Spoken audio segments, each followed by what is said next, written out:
السلام علیکم رحمۃ اللہ وبرکاتہ.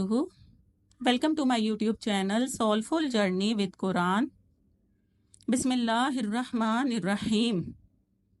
موت کے وقت انسان کی کیفیت. جب روح نکلتی ہے تو انسان کا منہ کھل جاتا ہے.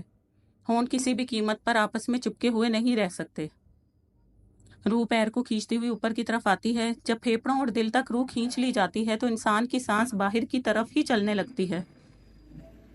یہ وہ وقت ہوتا ہے جب چند سیکنڈوں میں انسان شیطان اور فرشتوں کو دنیا میں اپنے سامنے دیکھتا ہے. یہ صرف چند لمحوں کے لیے ہوتا ہے.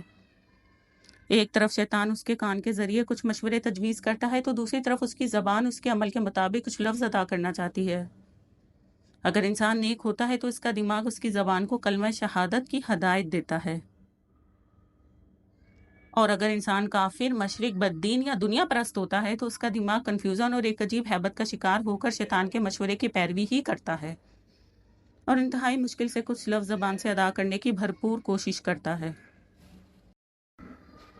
یہ سب اتنی تیزی سے ہوتا ہے کہ دماغ کو دنیا کی فضول باتوں کو سوچنے کا موقع ہی نہیں ملتا.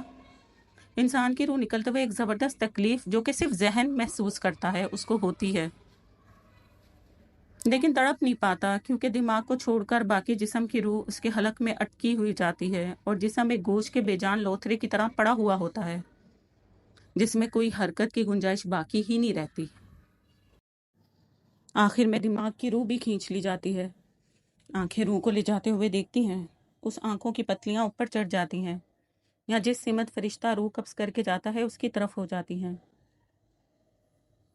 اس کے بعد انسان کی زندگی کا وہ سفر شروع ہوتا ہے جس میں روح کی تکلیفوں کے تہہ خانوں سے لے کر آرام کے محلات کی آہٹ محسوس کرنے لگتی ہیں، جیسا کہ اس سے وعدہ کیا گیا ہے.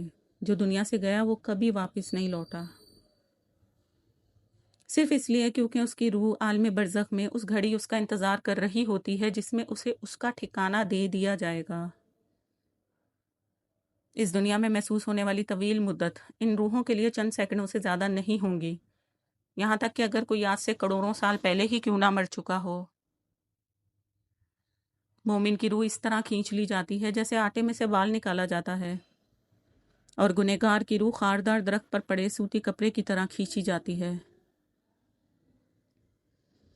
اللہ سبحانہ و تعالی ہمیں موت کے وقت کلمہ نصیب فرمائے، آمین، اور آسانی کے ساتھ روح قبض فرمائے، آمین، اور نبی پاک صلی اللہ علیہ وآلہ وسلم کا دیدار نصیب فرمائے. اللہ اللہ ربی لا اشرک بہ شیء.